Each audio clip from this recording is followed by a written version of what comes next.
Assalamualaikum warahmatullahi wabarakatuh. Salam sejahtera untuk kita semua. Yang saya hormati Saudara Sekban, Saudara Kabid Pengembangan, Saudara Kabid Mutasi Pembinaan dan juga di Badan Kepegawaian Daerah Kabupaten Bondowoso. Yang saya hormati dan saya banggakan Bapak Ibu calon peserta atau para pendaftar untuk mengikuti ujian PI di lingkungan pemerintah Kabupaten Bondowoso. Tadi Pak Yudi sudah melaporkan bahwa kegiatan ini penting untuk dilaksanakan sehingga pelaksanaan PI ini bisa berjalan praktik dan juga tidak terjadi hal-hal yang tidak kita inginkan. Oleh karena itu kita memandang perlu memang untuk mengumpulkan seluruh pendaftar supaya ada informasi langsung diberikan dari kami di BKD yang memang nanti pelaksanaannya pun juga kami bekerja sama dengan BKN Regional 2. Nah, ini dengan maksud agar supaya informasi itu tidak simpang siur, karena ya disinyalir ada beberapa pihak yang tidak bertanggung jawab yang memanfaatkan simpang siur itu, dan kita khawatir Bapak Ibu nanti menjadi korban. Itu sebetulnya tujuan itu. Nah, Bapak Ibu yang saya hormati, kebijakan kepegawaian, walaupun kita ada badan kepegawaian, tetapi kita tidak mandiri. Jadi ada pembagian kewenangan yang memang sudah diatur oleh peraturan perundang-undangan, sehingga mau tidak mau, suka tidak suka, kita pun juga harus mengikuti itu. Jadi keputusan-keputusan yang kita ambil pun juga harus menyesuaikan dengan aturan yang ada, di mana di situ mekanisme dan tata cara pun juga harus disesuaikan sesuai dengan aturan yang ada.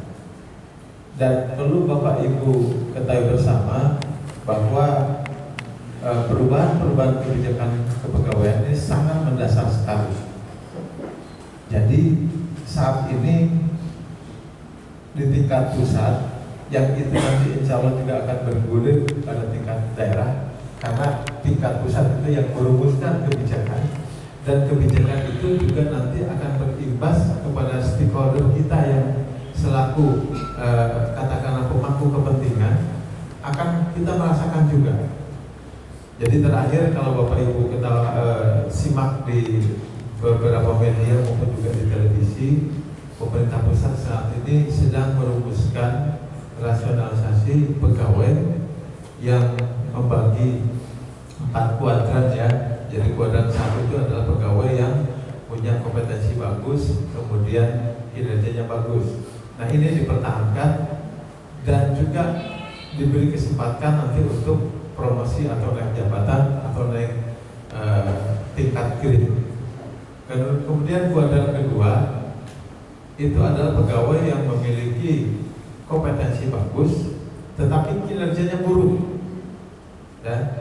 Nah, ini masih diberi kesempatan untuk dimutasi, disesuaikan dengan kompetensi yang dia punya sehingga bidang tugasnya itu bisa sesuai. Diharapkan kinerjanya akan meningkat.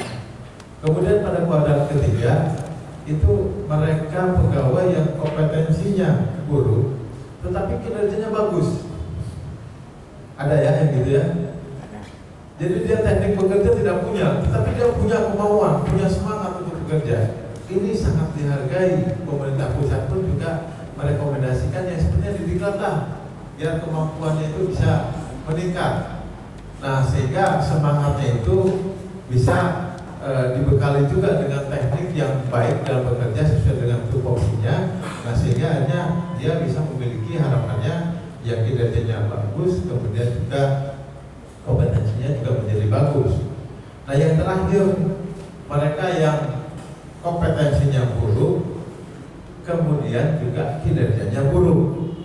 Ada nggak pegawai seperti itu? Ada. Ada ya? Ada. Ada ya? Ada pegawai yang datang ke kantor itu bikin masalah terus, bikin onar terus. Jadi bukan bekerja, tapi apa ya istilahnya, cari persoalan, pikirannya itu negatif terus, kepada pimpinan langsungnya itu tidak pernah ada benarnya, yang dicari-cari yang salah terus. Ya tapi tidak bekerja, tidak melakukan apa-apa, ada yang gitu ya. Nah ini yang kemarin itu sempat heboh karena akan dilakukan rasionalisasi. Ya, rasionalisasi itu dirumahkan, bukan dipensiunkan, dirumahkan karena pensiun itu ada aturannya.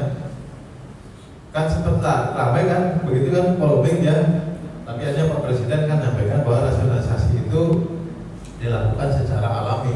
Artinya mereka yang pensiun jadi pakai pada rumus pertumbuhan negatif. Artinya pertumbuhan negatif itu kalau 100 pensiun diangkat 50. Nah sehingga di situ sudah ada rasionalisasi, sudah ada pengurangan, gitu ya.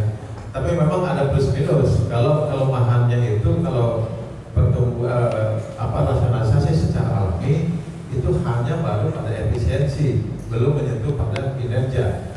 Karena mereka-mereka yang jenjangnya masih panjang tapi kinerjanya buruk, kompetensinya buruk, kan tetap dia dibayar oleh negara, menjadi beban, tetapi tidak ada kontribusi buat negara, kan begitu. Nah, tetapi kalau yang dirumuskan oleh Kementerian PAN itu sudah menyentuh pada efisiensi dan sudah menyentuh kepada kinerja.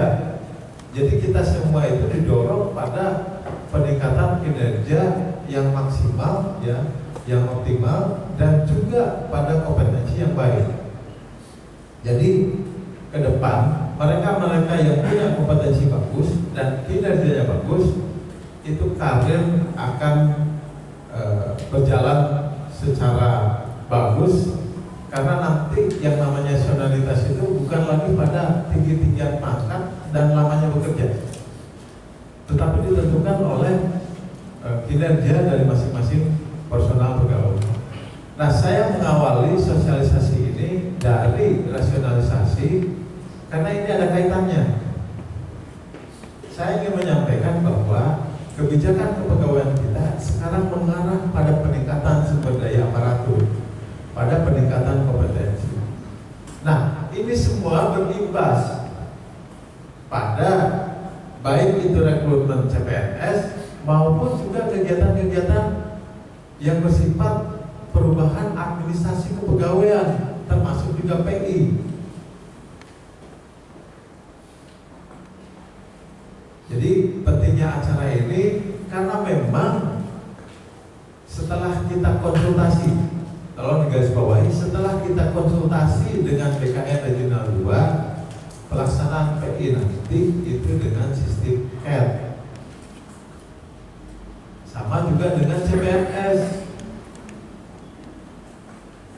Jadi sistem CAT itu Computer Assessed Test. Setiap peserta nanti menghadapi satu komputer. Komputer itu secara online dengan BKN.